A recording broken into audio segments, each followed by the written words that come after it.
Hello, everybody, and welcome to the Morning Madness podcast. This is one of your hosts, Carlos, and I'm joined, as always, by my wonderful co-hosts, TJ and Victory.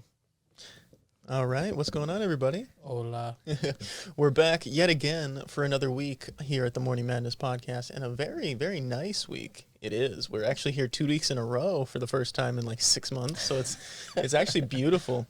But with that comes interest because not much has quite happened in terms of news. I was browsing gaming news all last night trying to come up with stuff.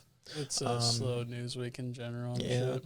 I mean, we were talking about probably the only thing that's actually like been big since we left. Yeah, I was gonna say like that was like what?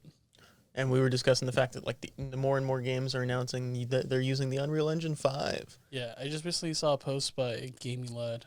They said that this new like dinosaur survival horror game is supposed to be like the Dino Crisis that we all wanted as like kids and stuff. I don't know if you play that game. And I have heard about it. Yeah, so it's getting it's getting a revamp, but it's going by like a new name. It's called like Instinction.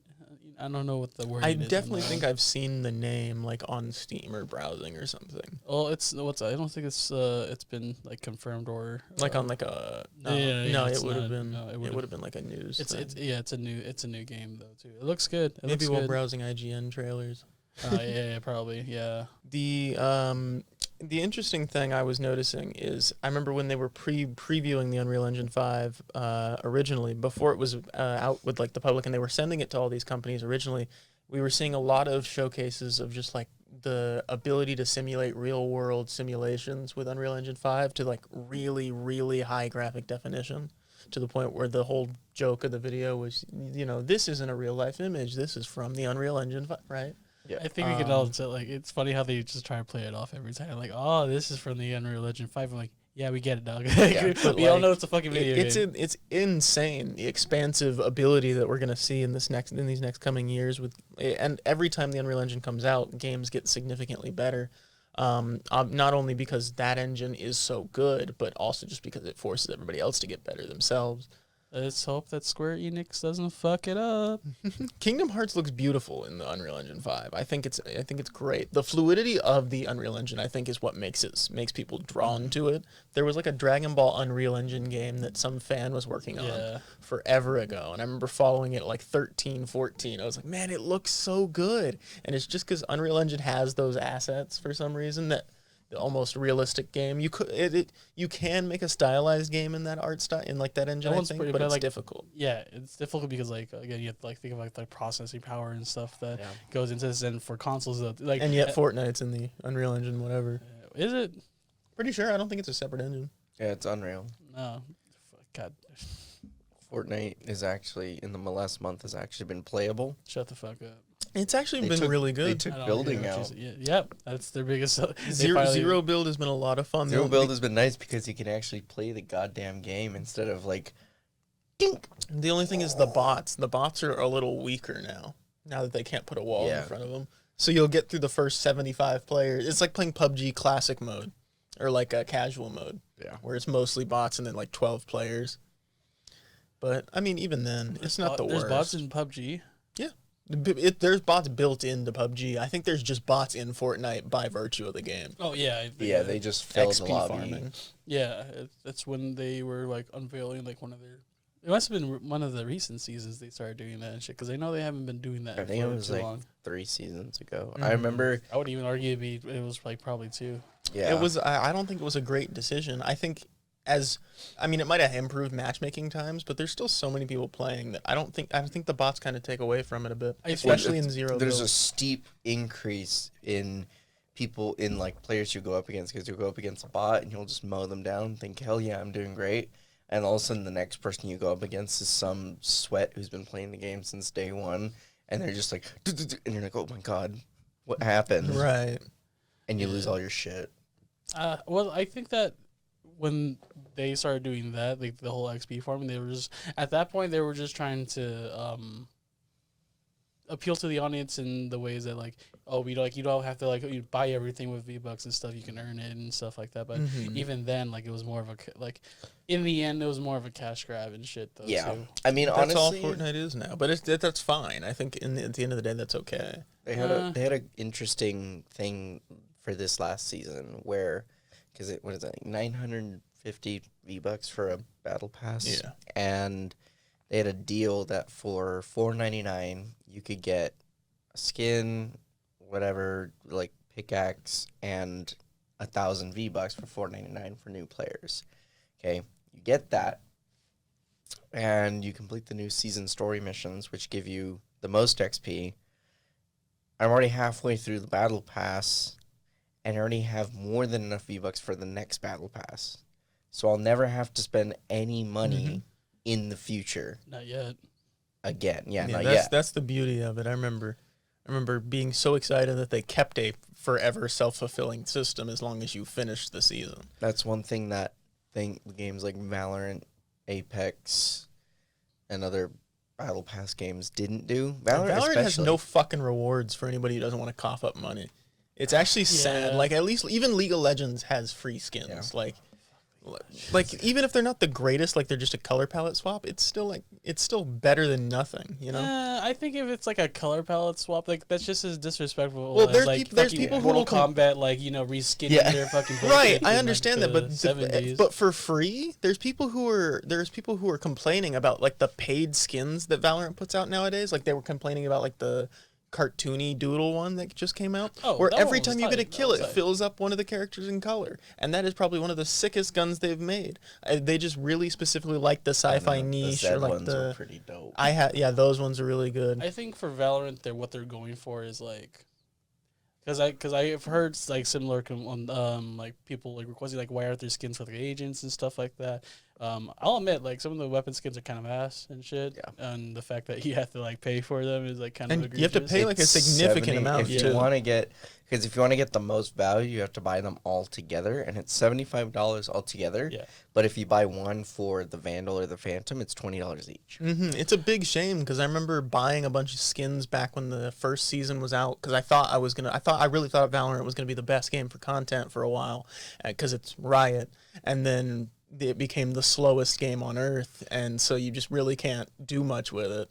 But I now own about practically a skin for every gun, so I've put about $150+ into Valorant, and like that sits there now. It's like CS:GO skins, but you can't raffle them off. Yeah, but they're like their systems and how they do everything it's completely different. And with Valorant, like let's remember this is a free to play game though too, and this is how this is how studios like make their money though too, is from doing this. As No, well. yeah, but And to At be least fair, they're Riot- honest and they make it in big bundles as opposed to like tiny microtransactions. I think Riot lives solely off of the League of Legends skins alone. Like they don't.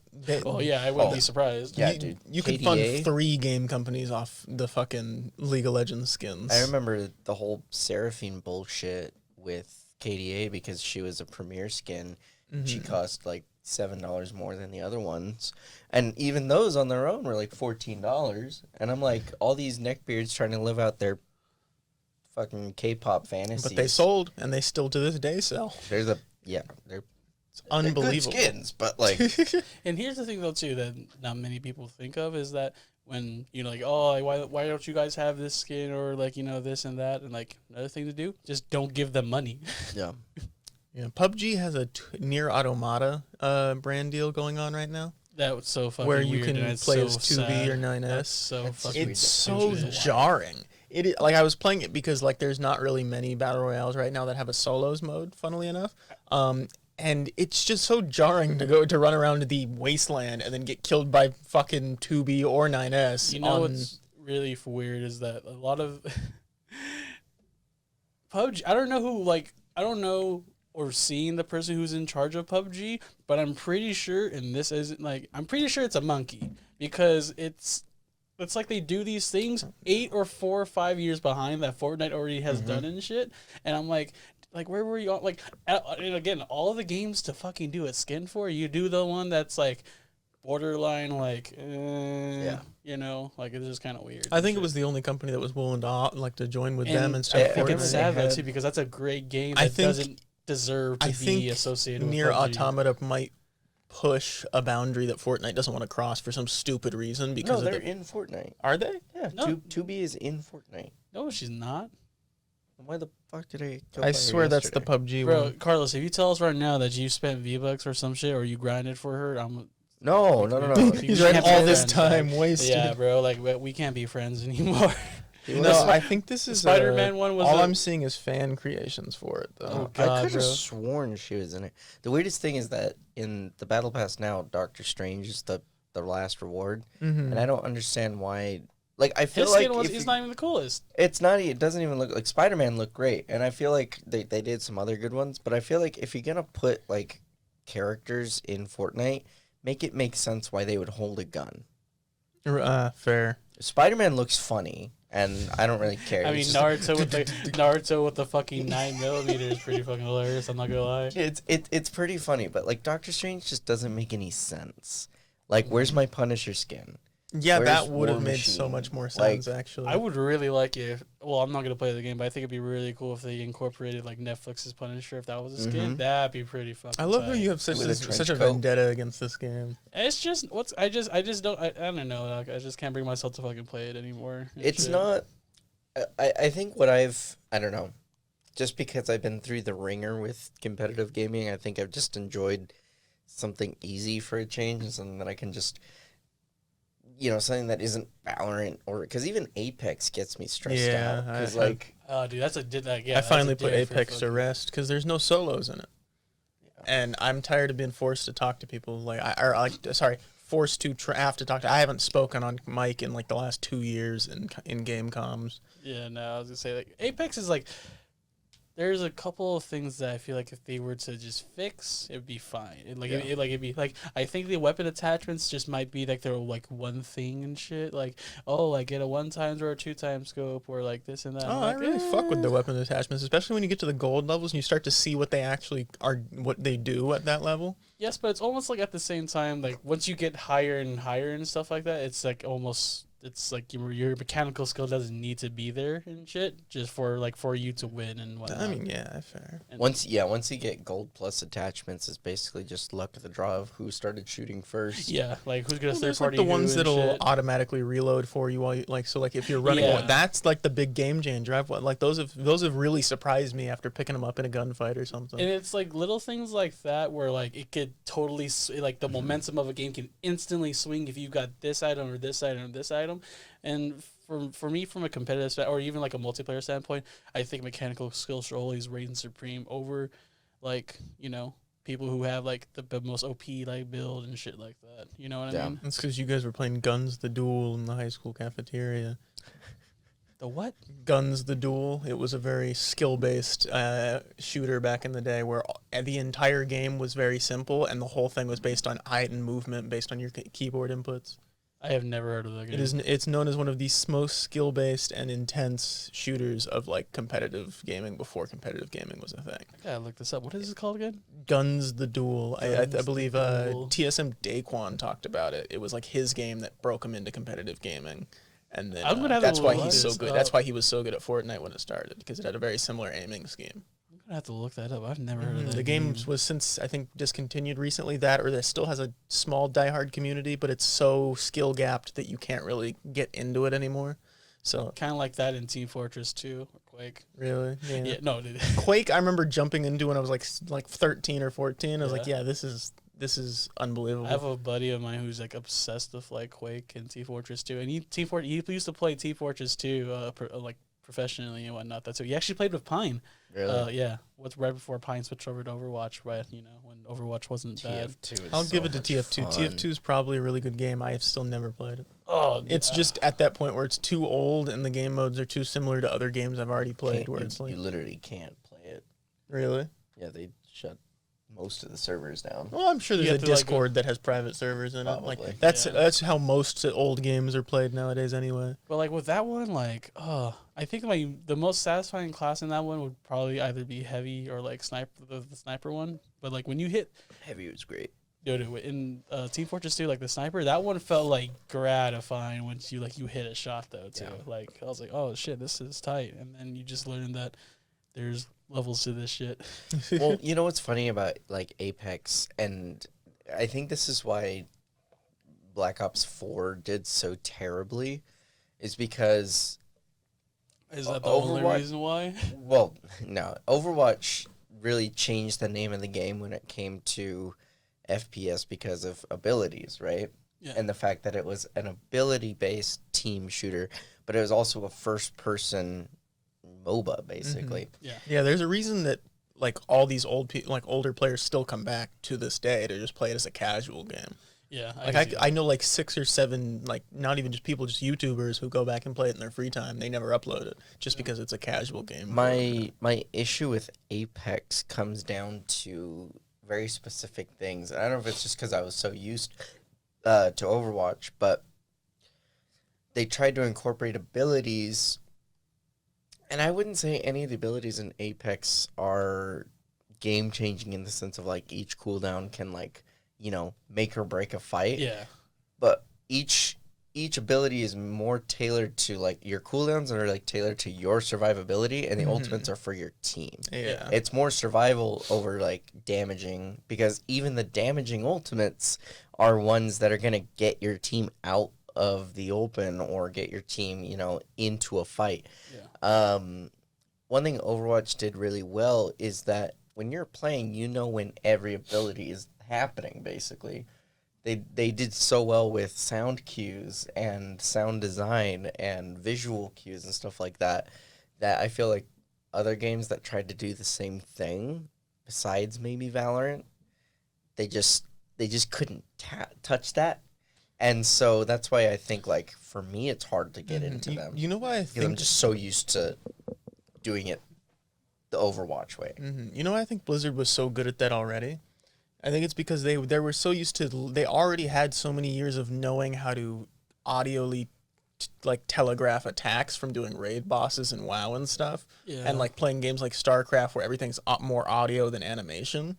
So they've always been really like down understanding about all of the different cues you need in order to like fully have a grasp of what's going on. And I think whereas like Apex, let's see, what like before that they were making what, Titanfall and anything else? Titanfall. Just Titanfall, which Titanfall 3 has been soft confirmed. We'll talk about that in a minute. But so yeah, so they didn't really have much ground to stand on in terms of like all those extra things that go into it. Like you don't really think in that fourth dimension until you're queuing something for somebody who doesn't get to see the attack happening. You know, in a shooter, you see the bullets flying at you. Yeah. Except in Apex, I can't see shit. Yeah. No. Apex has like the worst HUD of all. Like, or no, not the worst. Like, That's harsh. That's harsh. It's Everyone's a just- gross HUD. Everyone's it's like a really camouflaged, and then all of a sudden it's like. You follow the arrow, and Yeah. that's how it works. Yeah, especially like, in the this, arrow's so vague. He's like especially in in this direction. arenas. Arenas has that problem a lot early on when it's like when you're fighting from a distance. Oh yeah. There's one specific map that is just so orange on one side and so blue on the other that Oh, is the it? different skins blend in on the different sides. And and that's the thing that I was gonna get into with like the skins of Valorant and stuff. Like people want like skins for the agents and stuff. I don't think they're like Agent skins might be I could see why they should do it, and I can also see why they shouldn't. I don't think they should. I at think they all. should just for a money standpoint, but also because I like seeing character skins. I like seeing what they look like in other outfits. You know, it builds the character a bit more. But here's the thing: I don't mind them if they're if you're gonna do color palettes, I think you just don't do them at all. I think if you're going to do skins for these characters, make them at least. I think can they make should them be as unique. much detail as the guns get. Yeah, like I think fighting games get the color palette swaps, but like yeah. it's like the less effort the game needs on the focus of the skin. Yeah, right? I mean, like obviously with a game like Valorant, you don't want their like the aged skins if they end up doing it.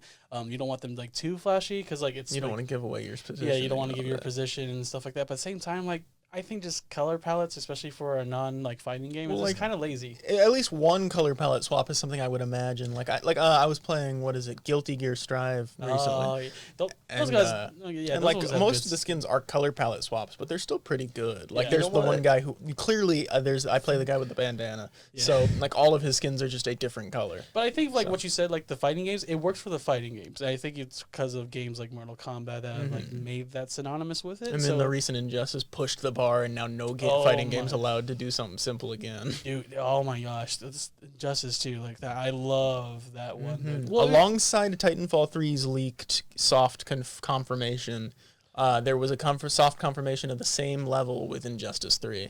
I don't think the world There needs was, an Injustice 3. It was like an Valorant. NVIDIA graphics leak, which in was... February posted this, and it was like it was Sage took over the Instagram, Mm-hmm. and so they did a thing where they were like going clothing shopping. We're like, oh, is this a skin tease or something? If they did something like that, it's the same color palette as her normal outfit. She has the same hair. This is the Who's it? photo of Sage in a business suit. If doing, they like, did the something clothing- like that, clothing where Mommy. shopping. if the outfit didn't change too much, or if the outfit was what changed, and they kept the color the same, it wouldn't be that different. Because I think Valorant said they didn't want to do agent skins because if you're playing, we're so used to how they look already. What Yeah. if they just do for every new map, they do it. If you spawn in that map, the agent gets a different skin to fit it. I wouldn't mind that. I wouldn't. mind That would be a good way to Icebox, solve the they all get, problem. like, Just- parkas. Exactly, because then it's like you don't necessarily get to buy the skin, but it's forced and baked into the game, so Yeah. everybody gets that specific version. make it fair all across. That's actually not a bad Yeah, so idea. nobody pays for it, nobody has to worry about it, but you also get that variation at Yeah. the same time. Well, it's skins are hard because also you can't change And mechanics Valorant has based like on the one skins. map a Yeah. year. And I I know- think it's skins like that where like Warzone with their Black Rose skin that like broke the fucking. I remember game and hearing about shit. that. Yeah. And it's like, oh my god, like you guys made this complete. Like it's a it's a camouflage for literally any dark corner, which is probably like 90% of the game. like Yeah. either 90 or 45%. You know, oh, and for Dadskus apparently making a comeback now. I didn't know anyone still played Warzone and shit.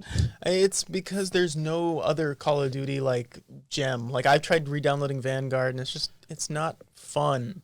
I don't know how I convinced myself to buy it when it came out. And here's the thing, though, too. For all the Call of Duty people, if you're upset about all the content that Call of Duty has made over the years, here's a simple suggestion: stop buying their games. That's all you I need would to do. love. There's some new like PC based shooters that keep coming out, like Hell Let Loose, and Insurgency Sandstorm, and all these other games that keep coming out.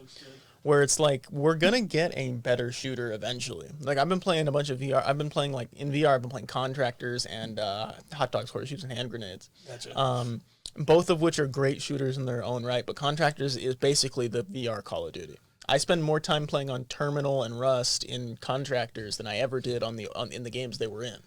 And the game is so Terminal. well polished. I've yet to make a video about it just because there's so much to play. Terminal is such a good map, and that's when fucking people like Dr. Disrespect was fucking on those fucking like maps and shit, actually worried about like crosshair, like oh man, those were such. I good love maps. Terminal with so much. What's up? But also, while we're on this train, I don't like Rust all that much. I Fuck don't that. either. It's just like Rust it's is the hard. second name that comes to mind when I think of old Call of Duty maps. Yeah, I mean, like, for the time, I guess it makes sense, but the whole, like, well, which Call of they're- Duty is it? MW2. I did not play MW2, so I Missed played out on one of the MW3. greatest games Bro, of that's all probably the time. best. MW3's multiplayer was arguably the same thing, if not like Yeah, just slightly okay. polished. But, like, oh, man, like, you just, And the Big campaign of 3 catches you up on the campaign of 2 for the most part as well. You still get to play the no Russian mission, which is the most important part. in MW3, no, you Yeah, you don't. do. No, you don't. I vividly remember mowing It's- down everybody in the elevator. It's not. It must have been a package or a it's bundle no- or some shit, or I must have gone and just You seeked played a out different that game, mission. bro. You played a different game. No, it's a flashback is what happens. You see it happen, but you don't To- play it.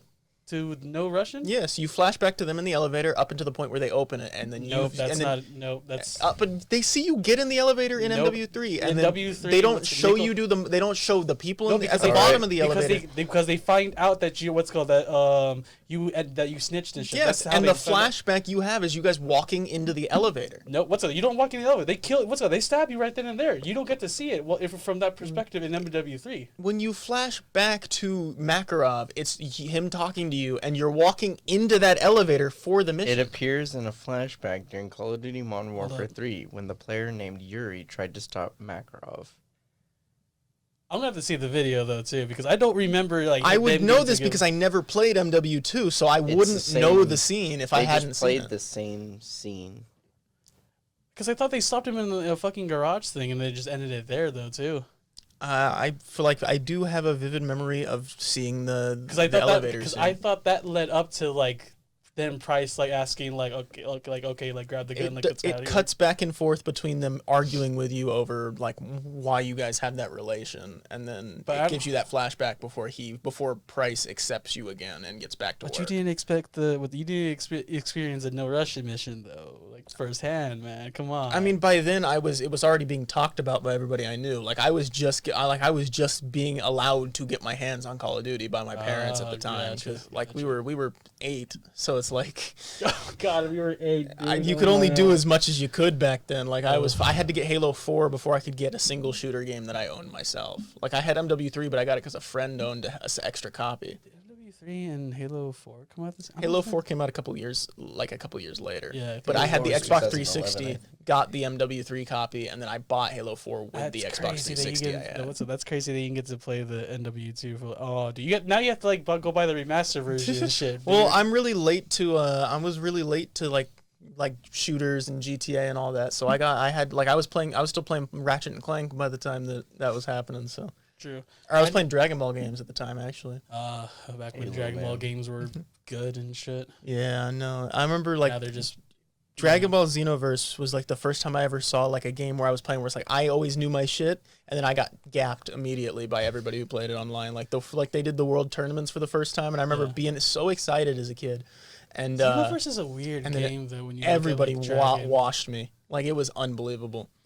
That one's a hard game for even me. It's like I want to say I'm a big Dragon Ball fan, but I grew up playing the games and stuff. They haven't been able to recreate since Budokai 3. Budokai was their peak. Budokai Tenkaichi 3 is the best character collection they ever did, and I was very happy with that. That and 2 captured the essence of what I liked in their games. But going on to the point of like just being so sure of myself to the point where like being gapped by everybody else was sad. Is there a game where do you guys remember like the first game where you got skill gapped to the point where it's like, okay, shit, I need to actually practice a game for the first time? Halo Overwatch. 3. Really? Overwatch. Halo 3? Halo 3. God damn. I was like, always playing like customs or, whatever. And then I was like, okay, I'm going to go to I love when people multiplayer. come up there like, oh, do I play? I'm really good at Halo. Like, what do you play? Custom? Like, shut the fuck up. Because you'd always just have so much fun, and then I'd be like, yeah, I can hit my shots. And then I was like, I could hit shots, but could I do it in time is the question. yeah. And so that shit was always fun. But then, like, getting worse makes you better, and so it just forced me to like try and get better at the game. Halo has a really weird mechanic where it's all about who's shooting first. Kinda, yeah. Especially Yeah. the new game. Yeah, especially with like the incorporations like overshields that like it's and especially like you get the extra pack of like an extra overshield. I feel like though, Halo too. 4 had a really good big team battle for the fact that like Yeah. for the fact that wasn't really the case because there was so much verticality to the maps, I feel like. And Yeah. the weapon spawns were so well placed that if you were on the very edge of the maps, you had the ranged weapons or the railgun, and then if you were in close, you would get the shotguns or like the needler or whatever. And it felt like care went into the map design. There were also enough maps to make it feel like you were getting a different thing every time, even though remember everybody played BXR? Alice Gorge and Y'all remember BXR? Reach? It's where it's when you like it was like a glitch though too to get like a really quick kill on Reach. aim for the head with the recon, or what is it? The recon rifle or whatever? I forgot what it was. The commando or the battle rifle. Battle rifle. So what, you aim and get their you get their health really low, and then you melee them, and it's an insta kill. Yeah. BXR. Yeah, I remember that. BXR. I feel like Infinite just breaks my heart because it could have been such a good comeback from Halo 5. And I feel like they've done nothing but just made Halo 5 more playable. Because Oh my God. well, unfortunately Halo 5 had such a good esports scene with it, and they were like, Infinite's Did gonna Halo 5? revolutionize. I didn't even know. They did. had a It was- tournament. I remember that. It was said the, something. it was the last big, like, it's where like all the teams that are playing Infinite now, that's where it came from. Gotcha. They came from Halo 4 and 5. And I feel like Infinite could have been that like revolutionizing of the franchise. And the campaign is good. It's not great. It's not terrible. It's just good. Everybody's trying to do free roam now. Like open world Yeah. free roam. When Halo started doing that, I was very confused.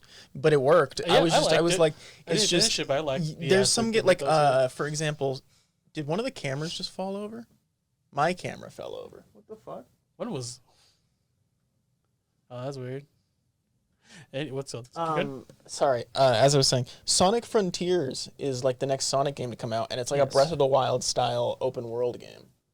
Breath of the Wild Sonic. Dude, did you guys hear that Breath of the Wild 2 might not be able to be playable on the Switch?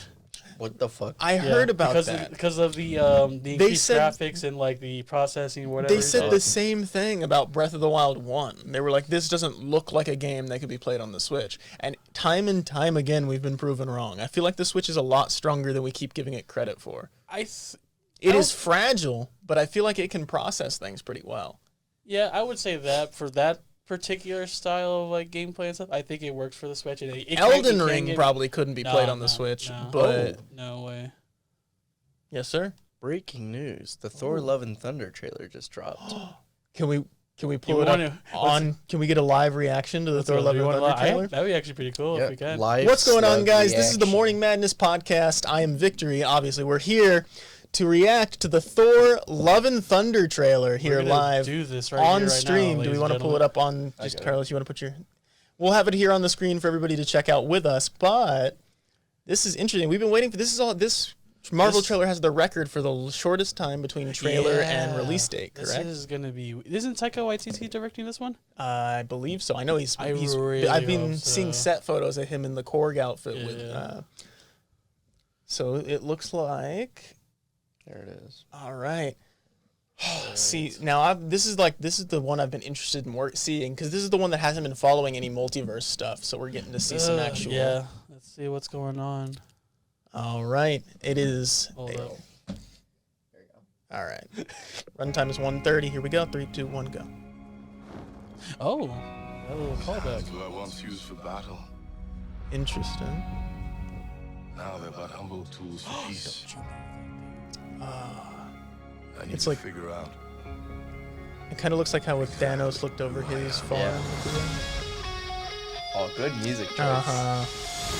That's why Thor's got the rock and roll outfit. He's putting in that work. Yes. Oh, I hope he gets to hang out with the Guardians for the most of the movie. My superheroing days are over. He's going on a rock and roll tour with the Guardians. Is he just holing around this movie? That'd be cool to see. Oh, it kind of looks like it. Wait, hold on. Kind of looks like he's just having fun. And then I think the Jane Foster thing's gonna kick him back to reality. Just look into the eyes of the people that you love.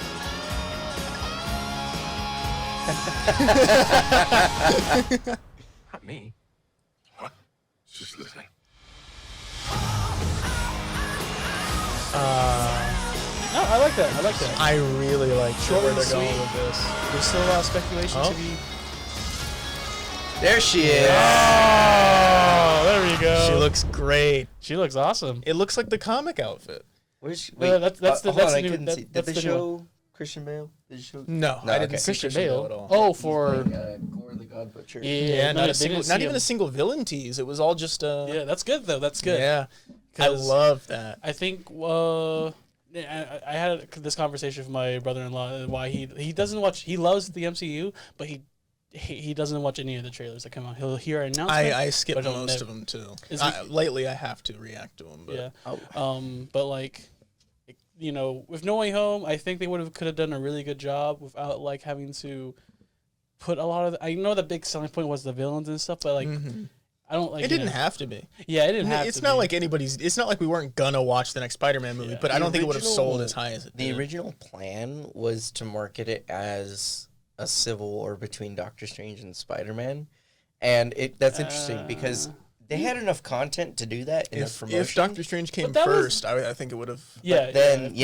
But then They needed Real- it to they like needed jump some- into it. yeah, it wouldn't have made any sense. They were like, okay, why are they fighting? Like, they would have had to have basically made a fake movie and then advertised that. Because then imagine if you went to see No Way Home and you knew nothing about the multiversal elements, and then all of a sudden Doc Ock shows up and you're like, what the fuck is going on? Hold on. And now that we're talking about No Way Home for some odd reason, since it's been out for a while, can I just tell you one scene that pisses me off? When Peter's getting his ass whooped in that dimension and shit, and then he just mathematically equates his Well, way they out had of it. to nerf Fuck Doctor that Strange shit. a bit. Fuck that But shit. that's just so Spider-Man. It is. Fuck that shit. That's some nerd shit. Magic wins. You know, No Way Home is funny. And honestly, that scene, in my opinion, is It's probably very Spider-Man. It's one of the best scenes in the movie, and no one talks about it. Just even visually, Fucking sucks. just everything like it's a it's a really bomb good ass scene. scene. It's 'Cause, an like, acid trip and a half for like 8 even minutes. well, yeah, and even like the Doctor Strange movie didn't do a scene like that. Like the first one, like they did the stuff where like everything was bending and the Inception shit, which was cool, but then that kind of went away. Like as soon as it came on screen, like they were like bending New It York. was in the less mirror fun dimension. because everybody had that same power set. Yeah. It's much more interesting when you see What do you someone who mean doesn't everyone have had- that power set. What do you beat mean that. everyone Doctor had- Well, because in Strange- Doctor Strange, they were all able to navigate all the mirror sorcerers. dimension. Oh yeah, that's right. in Spider-Man, it was really cool to see like Someone from the outside, yeah, like he's beat like him, helpless in this shit, and everything's just collapsing in, and it was really cool. And visually, it just looked amazing. It's just it didn't make enough of a in my eyes. It didn't make enough an impression to like for fucking a teenager to outwit a doctor and like a fucking wizard and Well, shit. I think we've established that just because he's a doctor does not mean he's a very smart man. He's smart, but he also lacks the common sense that gets him in these situations in the first place. well, when That's it's kind of me- like his whole crux in the Homeboy MCU. did open up the multiverse for A- said child. MCU Doctor Strange is that character. He's like most of the characters in the MCU are a very himbo version of themselves in terms Yeah. of even the smartest of characters can still be an idiot sometimes. Well, knowledge level. I mean, fuck. So they could have just fucking Peter asked for like And the to be other fair, thing to like, like not could have in just terms of intelligence, Peter is smarter than Doctor Strange. I'm Yeah, pretty sure. I think so. Reed Richards is the smartest in the universe, followed by Tony Stark and then Spider-Man. really. Yeah. How come then? How come in comics like when like Doctor Strange is in that circle of people and shit because of his intelligence? Well, I and could also because of his probably tell ability, you and that- he's one of the most powerful. The beings reason in the Spider-Man Marvel doesn't have that universe. seat is most likely because they find him annoying. Otherwise, they would Oh have yeah, given him Peter, the you seat got over fucking Doctor morals Strange. and shit, you fucking nerd. Well, it's like that's the only in comics I can 100% see that conversation being the reason he's not in that spot. It's like, yeah, Oh, I you're really forgot. smart. You talk too much. Yeah, It's like Bruce the, Banner. Bruce Banner is ahead of Spider-Man. Tony Stark and Bruce Banner are at the same level Gotcha. Bruce Banner and Tony Stark at the same level? of intelligence. Dog, Yeah. you're tripping. Well, Hulk isn't that smart, but Bruce Banner is. Bruce Banner is a fucking Or genius. the Hulk? Are we just forgetting well, what's his fucking Comic Bruce Banner is a completely what's different his character than fucking what we've name? been seeing. Maestro. Well, Maestro is the best of everything, and he's the best version of Hulk. Maestro because is still Hulk though, so it he is still still Hulk. counts. Yeah, I feel like you're arguing his point to him. but it is. But the problem with Maestro is that it's a multiverse. No, I thought it was a personality thing.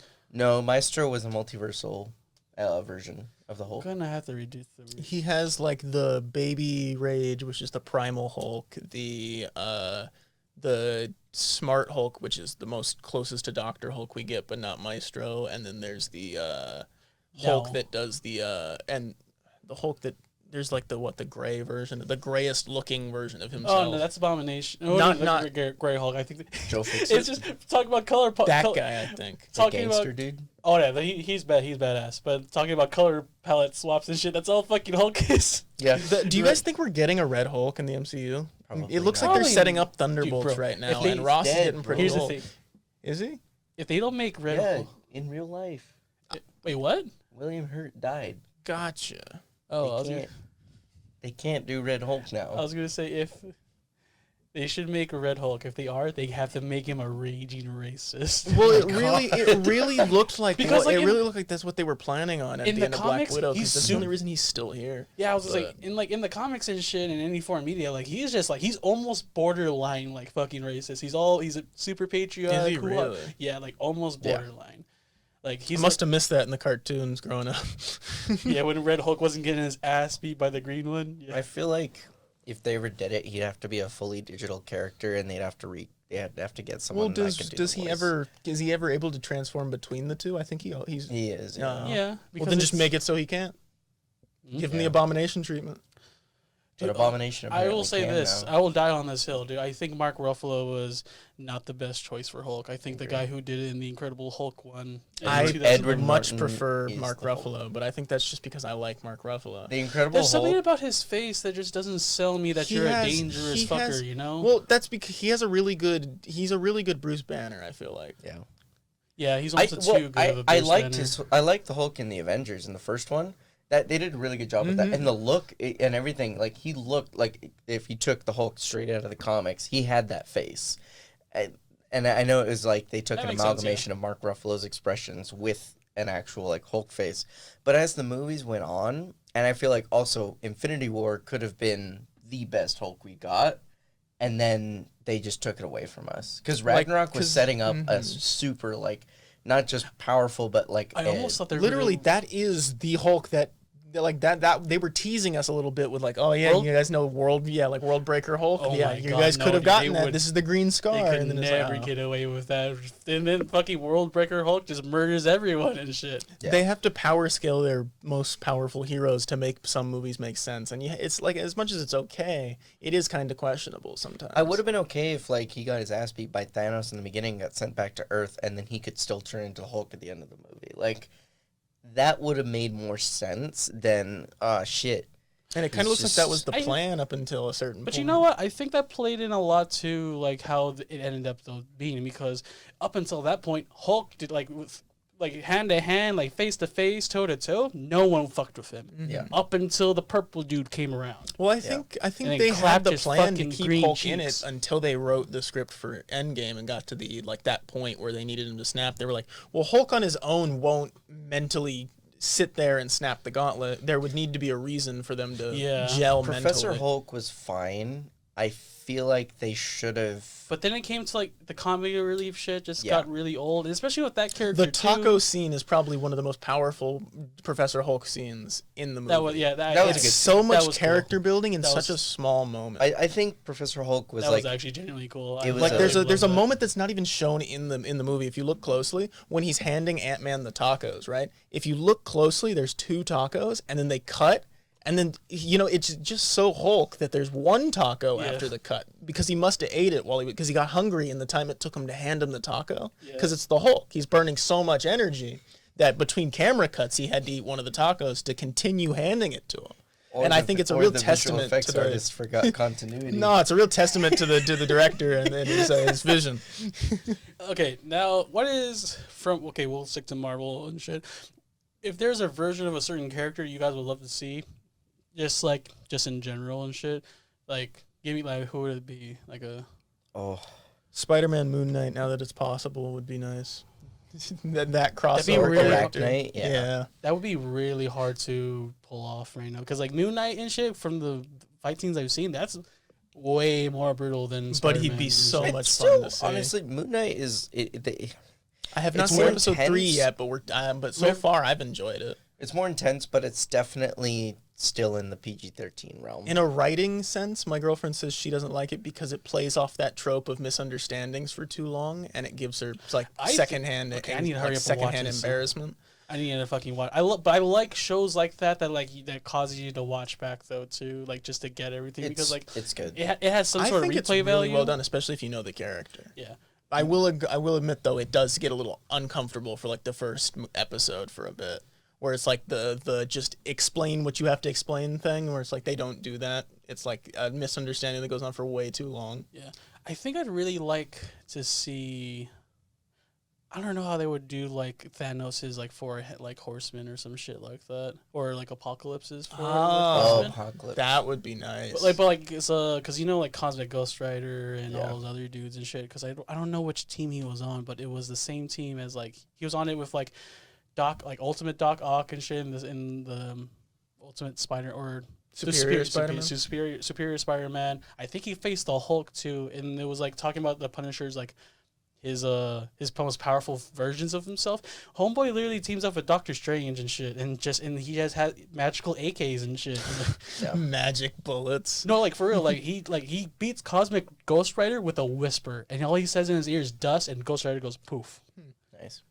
Yeah, dude, there's some very interesting like one-on-ones throughout comic history that sometimes like, and some characters get powered up in ways that are so interesting to see. I would love to see, as much as we can't see it anymore now that Tony Stark's gone, I would love to see so many more of those armors that he makes later on that are that do so many need cool to see things. Tom Cruise's Superior Iron Man. I will be very excited to see If that happens in Multiverse of Madness, I'll shit a brick. But Tom he has Cruise? to visibly There's- have that drinking problem. Yeah, there was a rumor floating around that they were going to do a variant of Iron Man in Multiverse of Madness because the Illuminati Superior Iron Man is part of it. Yeah. And they've been teasing it because in the trailer you see the Ultron drones, you see someone flying with a helmet that covers like this part of their face and a gem on their forehead.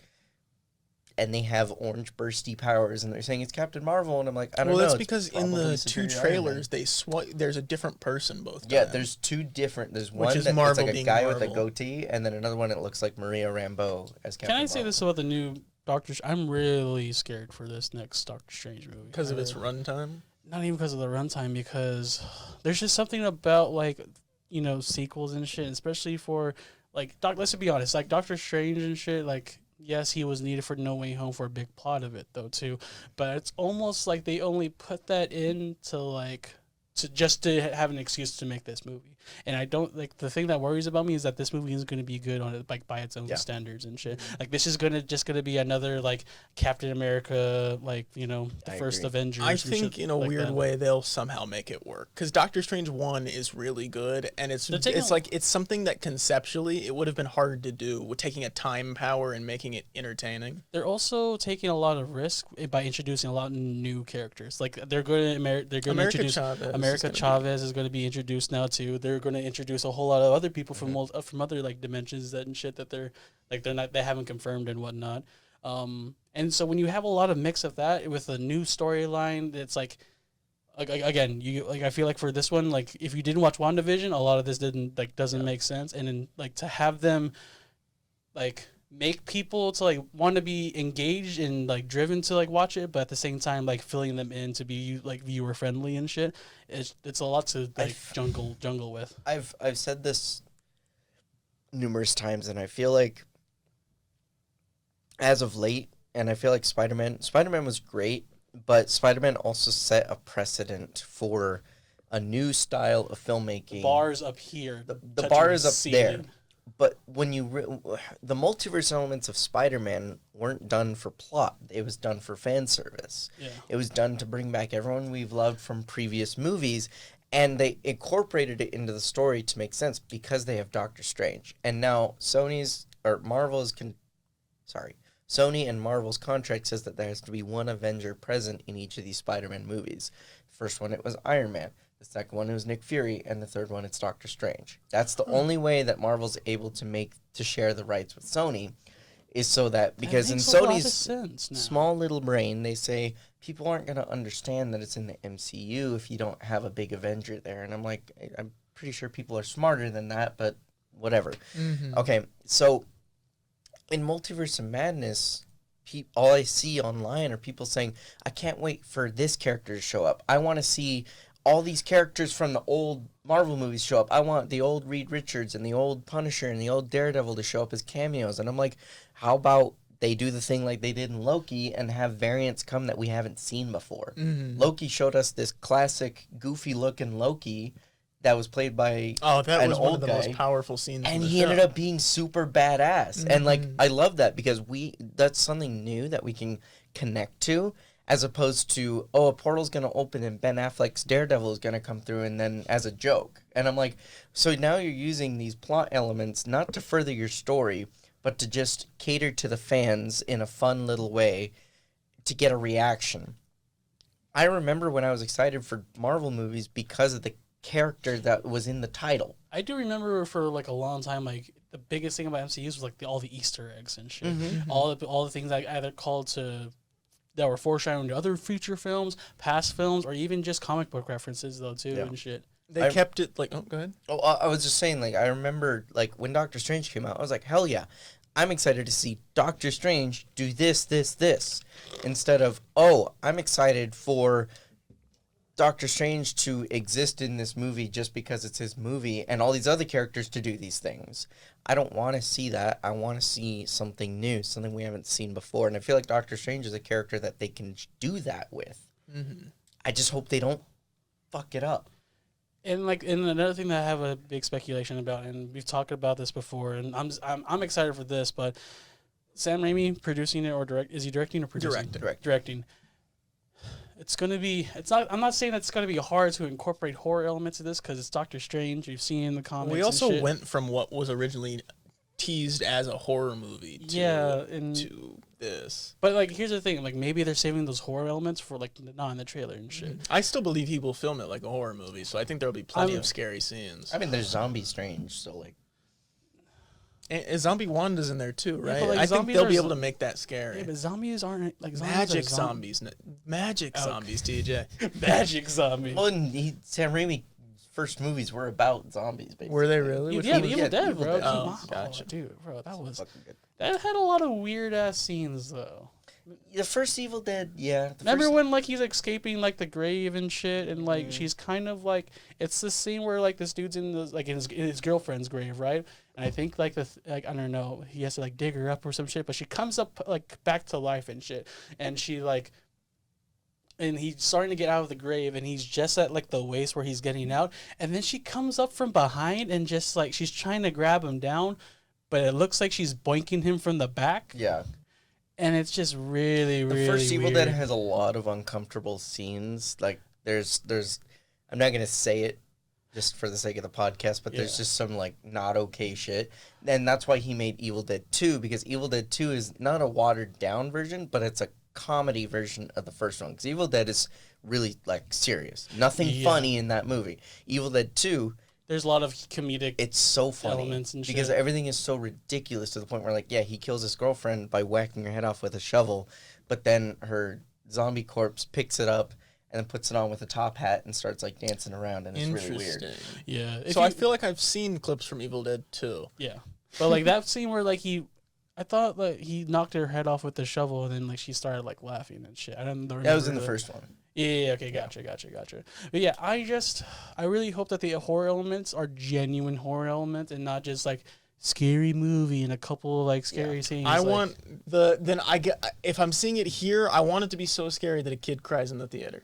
That's good what point. that's what I'm going You're for. probably best off in I will Vegas and be stuff that like child when Wanda walks on screen. But like, dude, there's so many things for like that particular weekend and shit. Like, there's so many events going on, like sports wise though too. It is the worst This is weekend. dude. to These next few weeks are gonna be so busy. Yeah. It's gonna suck. I told people because everyone in the department was asking like, oh, we should do like a big like group watch viewing, and I'm like, bro, our film screening is on the 6th.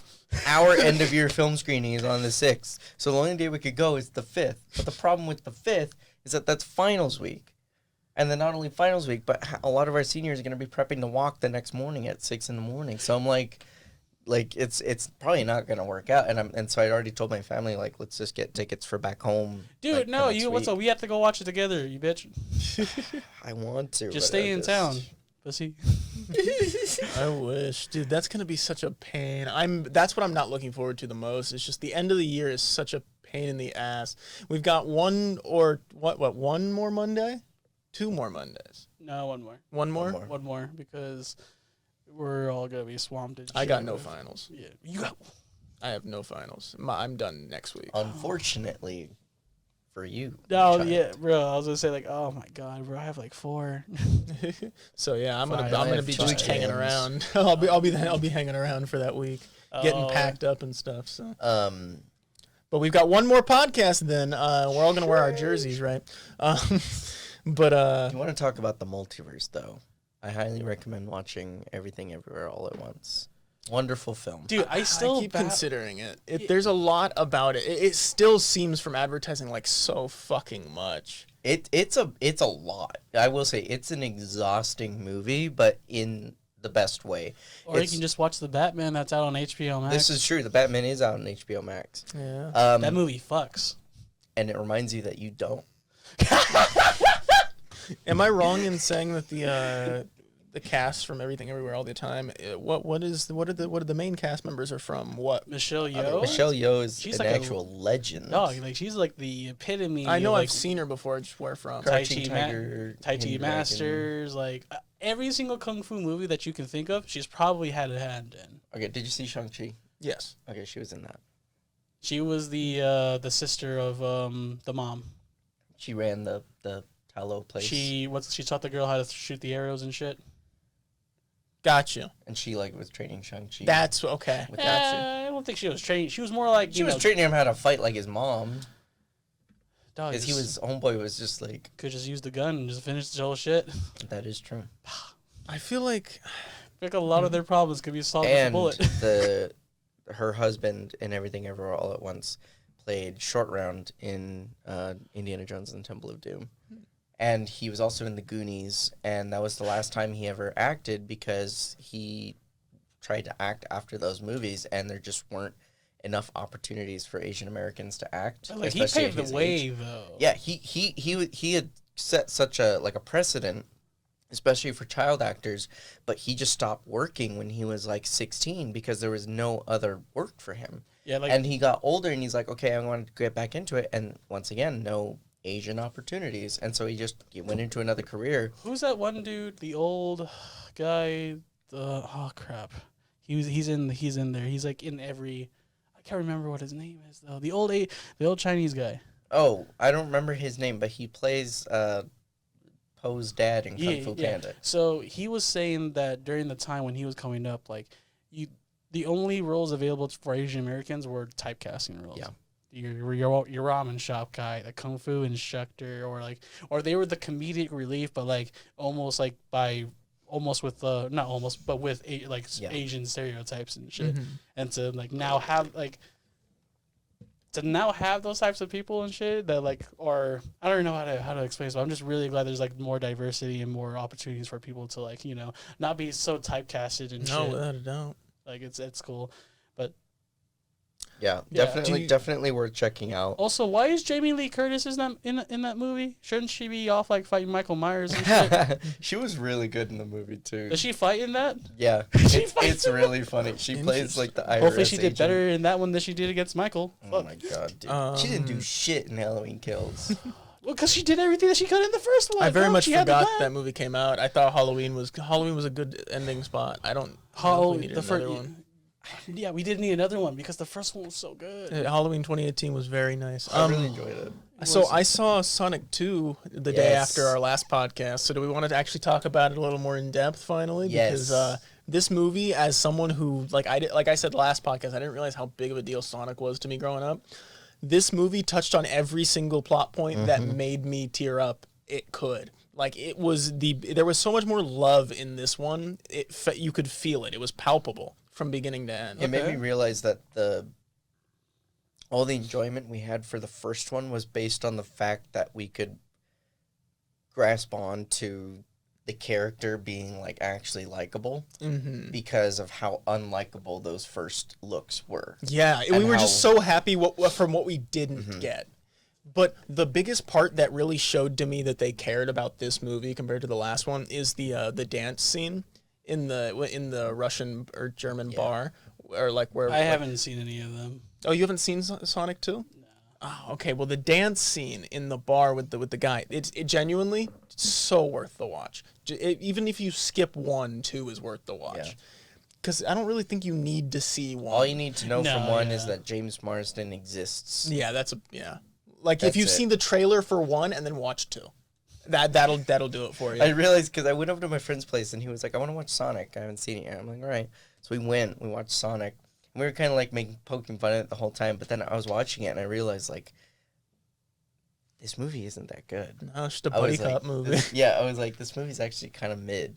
What, But the first Sonic movie? The first one. But it has enough, like, I felt like endearing elements to it to make it that was enjoyable. like the reception that like it was just kind of mid. And shit. Yeah, but Yeah. it was just so good that it wasn't what it was originally gonna be, And I think that's what made it it better. garnered enough fan support because they're like, we should support the movie for what they did for the fans.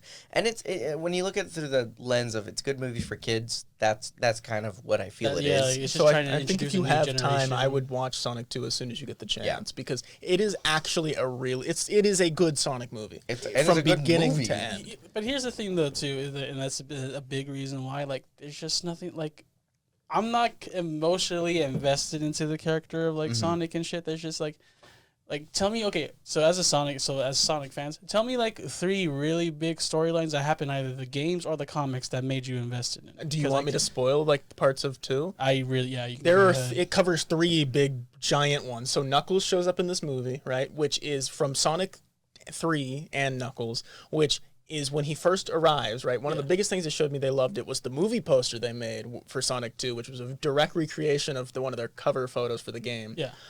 Beautiful cover art. But Idris Elba's Knuckles is a phenomenal choice, and the entire time he feels so much like the old original Knuckles in the original OVA Sonic had, where he is like this not necessarily a normal friend yet kind of character, and it's done super well. Now, actually, I won't even talk about the end credits scene. The second thing, I already know about the end credits scene. that end credits scene is a big thing in and of itself because there's a lot to it. But Eggman, Jim Carrey's Eggman's obviously a gem, right? But his building at the end, the final boss battle, the invention that he creates for the final boss battle is almost straight out of one of the things that he's made in previous games, where all of his machines look similar to it. Yeah.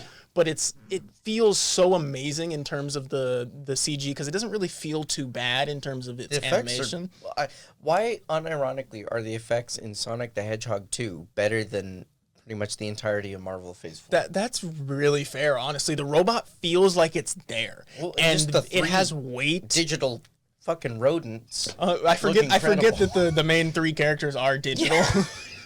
Yeah, dog. It's incredible. just fucking 3 They're- digital furries It spread is across your so screen. well done. And then third and finally is the Supersonic moment, which is like the moment everybody who's a Sonic fan has always waited for. The moment they mention the Chaos Emeralds. Yeah.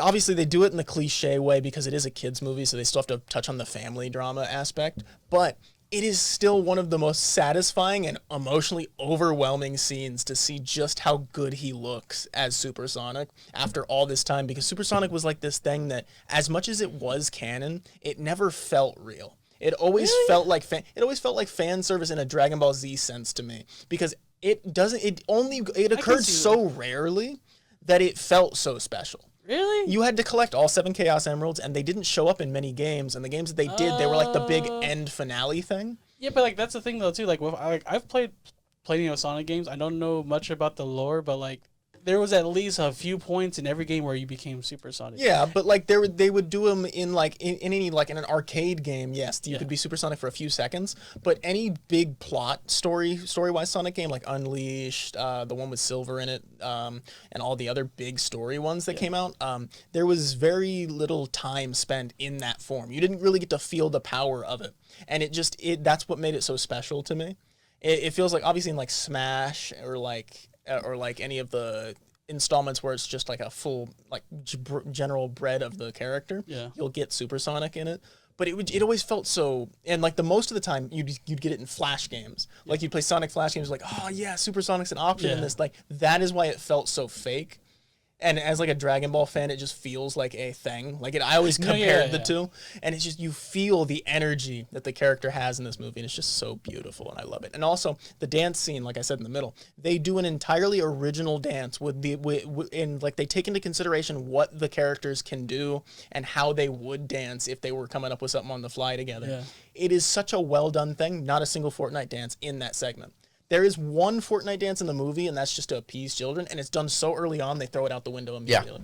And it's done like ironically. Here's the thing. And, Which and Eggman does it as a joke. I like how we put like Fortnite. What Fortnite dance is it? Which one? The floss. It's the floss again. But he says it in an ironic, like getting hip with the kids way as a joke. Like he says it okay, like that's. I'm gonna be straight up, and I'm gonna say that I don't think while Jim Carrey was so strong in the first one, I don't think he was the strongest part of this movie. The Well, no, first because, like, he scene takes with him the- is very well done. 'Cause, like, he isn't has this, a like, the great whole- opening. But isn't like the whole thing with this is like he recruits help and shit by like finding out like Knuckles like, hey, Yeah. you should go. What's this guy? He's trying to see Knuckles- he's trying to see the Knuckles Chaos Emerald, is bro. You need to go fuck him phenomenal. up. Knuckles Whole stole the movie. show. He was really cute. I love Knuckles. But yeah, there's There's also something about thinking that that's Idris Elba, just like picturing him acting like that. It's There's a scene where they're at the like, control panel, and he's like trying to swipe the digital Sonic, and then he just like smashes the thing, and he says, "Digital Hedgehog deleted." I was like, "What?" I think the only thing that's gonna maybe bring me into this is Shadow. That's the only reason. I think you'll really love the Knuckles in this movie. And then whatever they do with Shadow, no matter what they do, Yeah. I would really love in a perfect world, they would give him a gun in a perfect world, the trailer would open with like the CGI fur and then just the Uzi that pops into frame. Exact same music from the game trailer. That old like grungy, edgy rock. Oh my I'll just God. and also I feel like 2 points. I feel like Tails was a little annoying, but like that's he's definitely Tails. yeah, like but he's just supposed to be like Yeah. It's just I feel like they did a good job with their chemistry, but actually 2 more points. One, the homoerotic subplot between Eggman and Stone. Oh, my God. the assistant. Yeah. Oh my God. Dude, they are so fucking The gay. assistant It is great. so great. The I entire love him movie. so much. He literally is making a latte with Eggman and his face with Who he 2 think hearts. is, like who's basically dead at this point. Yeah. and it's some dude's coffee. Like he's really down bad for Eggman. It's God. wonderful. My friend, we were talking That guy's an about, amazing actor. we were like, oh my God, they're so gay. This is great. But then I was watching this movie, and there's a whole 30-minute wedding subplot. Yeah, that part between pisses me off. James Marsden's wife and her and sister, the dude from Criminal Minds. and the dude from Criminal Minds. Wait, which dude for Criminal the Minds? main guy, the bald dude, the hot guy. I forget his Oh, name. him? Yeah. He's in this movie. He's in Sonic There's too. no reason for him to be here. I like it though. Like, I'm I'm not- about it. Actually, no. You know what? I remember why they do the side plot. It's a big setup at the Well, end. yeah, but I'm not gonna reveal it because if you do end up seeing it, I it actually is don't kind of think it- funny. I don't- I don't- Nah, yeah. You can just tell me. I was you sure? watching. Yeah, you. What's called like? He plays. Wild guess. He plays a federal agent. He's basically the same character. Except the same It's guy like went the- to the Sonic universe and he just You know works how for the. pissed I would be if I was that agent. Like, hey, bro, I know you track down serial killers, but there's this dude building fucking You know terrorist the equipment. you know and the shit. in the Shadow game how the third faction you can choose is Yeah. the military. This sets up the military in this world. Like it gives. Oh! it That's pretty cool. That's how Shadow gets into the world. It's like as That's soon as I actually saw pretty cool. the military agents, I was like, oh, I know what we're Yeah. doing. That's I know what we're actually really doing. and I'll admit the 30 minutes, the 20 minutes they spent at that wedding was kind of funny, but I was like, what are we doing On a here? first watch, it feels out of place. On a second watch, it is kind of funny because the whole thing is just it's a bride movie. It's like the good comic relief from the action for a Yeah. short period of time, and then it kicks it back up again. And I'll admit, it does give everyone from that side of the movie a really good time to shine because in the first one, you feel like the human characters are just useless. And in the second one, I feel like they're actually doing something and contributing. And it also sets up more emotional weight because then there's there's your conflict there. Yeah, But the like, only thing is I can't picture Sonic as not a 20-year-old, so it's like it's kind of weird to I think think of him it's- as a kid in this movie, which is like they hammer it home. They They- hammer home the kid point Yeah. for Sonic. I think it works in their It favor, works though, in the too. universe. It's just I'm so like I've never pictured him as a kid. He's an adult man to me. He is an adult hedgehog. I've always thought Tails is the kid out of the three, Yeah, I would say. and even then that's like slightly younger. I would say Sonic, if a really good for like peak Sonic and stuff, I think he like might be like 19, early 20, like at max 22, 21. I don't think That's what I would think, him, right? Like any further than Sonic's that. old enough to drink is my point. I feel like Yes. Sonic is old enough to drink as a character. There's no way that man isn't like downing chili dogs and like not like a Coors Light every like in between and shit. I don't think Sonic drinks beer. I think it'd slow him down. But I can't think drink I and think he drive. drinks like. Yo, imagine if Sonic was drunk. Oh my hell, dude. Oh, he's not. You know what? He probably doesn't drink because he can't. He probably wouldn't. He'd crash into everything. Sonic, you pussy. Archie Sonic drinks. I think Archie Sonic drinks, then breaks the sound barrier. anyone in Archie comics is like I can see why they drink and shit, especially Archie. Poor Archie, bro. He's just in this. Is that a fully connected universe? I'm not old enough. I for wouldn't that. be surprised and shit. I don't think so, but like I've seen the crossovers though, like from like the Gotcha. stores and shit. Yeah. But yeah. yeah, no, I think they did a really good job with that movie, and it was enjoyable at the very least. Like I sat down because we watched that first movie, me and my friends, and then all of a sudden the movie ends, and he's like, ironically, he says, "I want to watch number 2 now," and I'm like, We're going to the "It's theaters, Thursday boys. night. There's a showing in 10 minutes. Do you want to go?" And he was like, "Wait, for real?" I'm like, Dude. "What if we just went right now?" And we did, and we were the only 3 people in the theater, and it was great. It was Yeah, it's- wonderful time. Yeah. I remember when I was in LA, like we had the option of sneaking into Sonic 2 and the Batman, and every one of us said the Batman. Fair enough. But it was fucking like, Oh, there are some Batman references in this movie. I forgot about There are that. some Batman. It's is it very Robert short, Pattinson? Like Robert Well, no, Pattinson, or it's just like Bat- or he just general tries to Batman? he tries to be like a vigilante at the Oh beginning yeah, of the I movie. think I've seen that in the. Isn't it's that in the trailer for Yeah, a little yeah, bit, yeah. but It's pretty cute. But- it's pretty good for what it should be. Like it's a really good, like, this is why he's not doing this all the time already. The movie has no right to be as good as it was. I'll just say that. That's very It true. should be a dog shit movie, and it was actually It should be a dog Well shit done. movie. Um, I still need to go see Uncharted. Actually, to be quite honest, I'll probably see Uncharted. yeah, you've before got a I lot see of Sonic. fucking homework in terms of this I don't want to movie. see Uncharted. Uncharted is good. I really liked it. I really think you guys would like it. It's not Nathan Fillion. The only problem that I have is that one scene from where he's hanging off of like that crap of the carrier and shit, the airplane Gotcha. carrier. That like that happened in I think the second game, and for the things to like lead up to that, I'm like you're like they're gonna have to do a lot of It's shit. the middle of the movie. I think it makes sense because the end of the movie Have you is played the any of the pirate games? ship. The end of the movie is the pirate ship from the second game. Wait, have you said that you've finished? I've gone through the plot of the first few games. I played through 4 myself. Okay, gotcha. So, and here's the question I ask: is because of the supernatural elements at the end of like those games and shit? No, there's not much supernatural to it. I think that's because they don't really get a chance to really brush on that. Yeah, but like, They could definitely easily do it in the next few movies, though. but I don't want like, and to be quite honest, I think that right there only like, I want to see it though, but like that for me, like that came out of nowhere and it worked so well. See it though, before the too. next podcast, so we can finish it with a tie off on it, so you can tell me. Oh how you feel. no, I'll probably go see Batman like 8 or more times before that happens and shit. Jeez. But actually, because we've all seen it though, right? Batman? Yeah. Yeah. We never got to touch on at least that the deleted scene though. We never got to touch on that, which I feel like is really bad. Did we not? No, we never. So we only spent like a quick amount of time on Batman last time because Will and Jada Smith are just both fucking idiots and shit. Joker was revealed to exist in the universe. I I'ma think it's be- really good. I'm gonna be real. Best feel I- real nice, motherfucker. I really enjoyed the scene, and I think Barry was a really good choice. I think his Joker's phenomenal. Uh huh. I just talking. want to. Keep talking. I'm glad they cut it from the movie Yes. because I feel like it would have distracted from the main point. Because, like, I get why they did that, like, why they filmed it. Because ideally it makes sense. He would go to the Joker to figure out, you know, what the Riddler's plan is.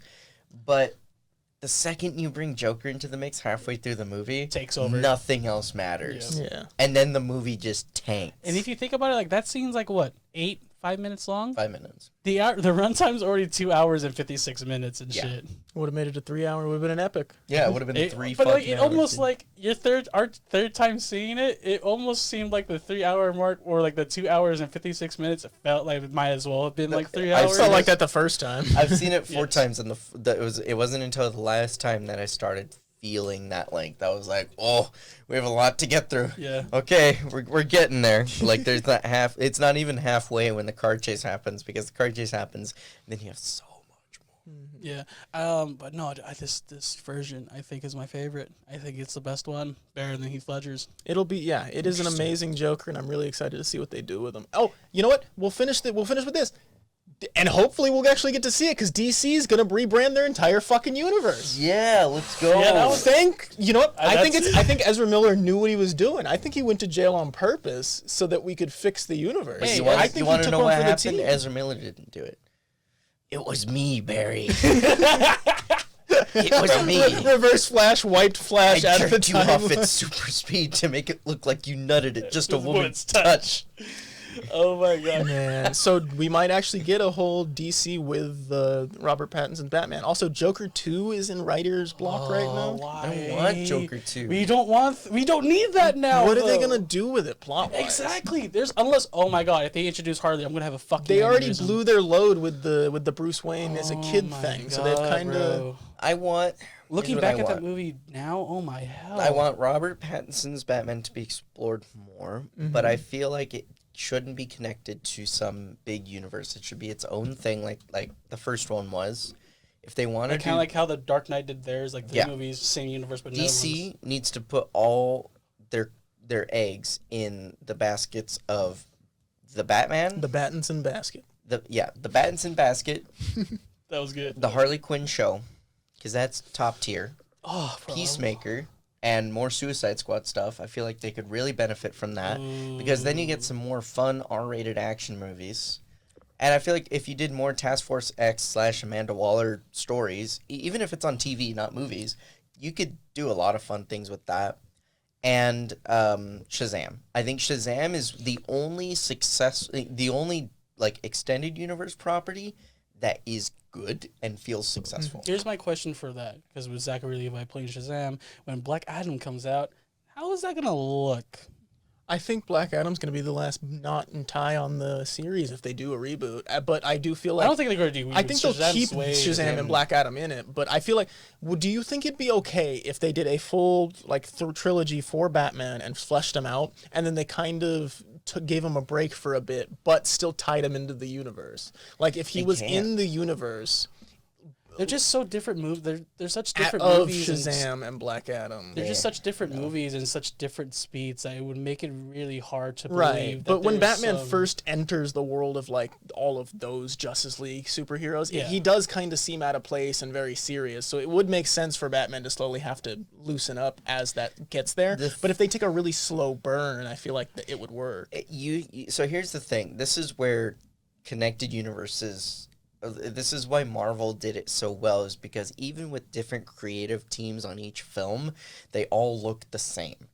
And so when you do those big team up movies and those big crossover events, it doesn't feel out of place. The Batman, and this is down just to a nitpick of visual style, the Batman looks so different to everything else that DC or other comic book movies are putting out that you cannot possibly have that same Batman in frame with Shazam or It would make- Superman or someone like that. It doesn't work. And If also it- power levels are just way out of balance. And I think that if we're going on that vibe though too, like again, the speeds are so different, and it's like to have Shazam it would be like almost like what's like a almost like a Find Waldo, but Waldo's sitting right in front of you and he has a thunderbolt on his chest. Like imagine how would you direct a scene with Shazam meeting like Robert Pattinson's Batman? Well, you I can't think. make that like well, that's so hear me hard. out. I think if you've already gotten 3 movies of Batman, he's fully gone through that journey, and he's given himself, let's say, a Robin by then. He's in the path of maturing, and when have you guys seen animated series? We're gonna wrap Yeah. up here in a minute, but have you guys seen the animated series Batman? When he first meets the Justice League, he's the very serious, he is the very brooding Batman guy that we know. It's easy to take that like edgy edgelord Batman that we have with Pattinson, plus given a couple years of experience, and slowly wear away at that serious shell as he slowly realizes that he's got a family and a comfort in his own family and in the Justice League as it slowly goes. But that's why I'm saying after finishing his trilogy, if you held him back for a year or two while we took everything else in the universe and slowly morphed it back in, because all we would keep is Shazam, Black Adam, and then the Suicide Squad movies, then Wonder Woman gets a reboot, Superman gets a reboot, and all the other characters that we haven't gotten in anything that isn't an ensemble movie would get their reboot, and you could kind of tune them to fit around the new universe's theme. Shazam and Black Adam can be so far out because they are gods, like they can feel a little foreign. And they haven't tied in too much just yet, save for Justice League. I feel like if you took the time, the thing is DC doesn't want to take their time, and that's been their biggest issue. It's a stretch, but it could work. Maybe we just know they want to make a universe, practice. so if they're gonna do it, I feel like they should not just push this by the wayside. They should still try to make it the Batman. I don't want another Batman after this. I'm gonna leave it on this for my side, and I'm gonna say DC Warner Brothers should look at financially. The Batman has made $750 million worldwide in its theatrical run. It's being pulled this week from theaters. So it has tripled its budget. Okay? It's more than made back his money. It's more than made back its money. That's more than a success to determine, okay, we'll make a sequel, right? They're taking their time with a sequel. Matt Reeves doesn't want to necessarily jump into it right now. He has other stuff he wants to do. So we can expect one maybe in like 3 to 4 years. Yeah, I'm perfectly I'm fine with that. DC should look at the movies that make bank. Joker, Suicide Squad, The Batman. Shazam didn't make bank, and I'm not going to use that as an example. I think they should, though. That should be in the mix. It should be in the mix. As popular as it is, like that's probably like the top 3 best DC movies. Green I Lantern. agree. And so DC should really I thought you see said that. that their most popular films are standalone films that don't inherently connect to the larger universe at hand. I kind of want to. DC should make these standalone gritty movies. They make good R-rated movies. I kind of want to see like a standalone, like the different ring, like the different Lantern Corps. In a movie. that'd be like pretty like the cool. origin of the Lantern Corps movie or something. Dude, DC, give me a Black Lantern. Because I want to see, dude, I want to see some Blackest Green Lantern Night? shit. Bro, imagine if they made Blackest Night. into a- Pattinson could be in Darkest Night easy. Like they could bring him into that for sure. If And they so- just do all the gritty shit from now on. Yeah, do gritty standalone movies. Be the antithesis to Marvel's comedic Exactly. approach. Well, That's why I loved DC's comics. Yeah. and Yes, that's- because that's DC what Comics, that's fucking good. I'm not super into DC Comics, but I know their strongest suit has always been character Narrative, and story yeah. and world building. And I feel like they have such interesting characters that trying to spread them out on this big extended universe like Marvel did does not work. And they proved that with Justice League and with even Zack Snyder couldn't save that shit because they had just hammered these weird storylines into the mix that just don't make any sense. And so if we want, there's so much you could explore with Wonder Woman. There's so much you could explore with Superman. And I feel like just do these stories that don't have to connect. Get darker, get slower, and get more just.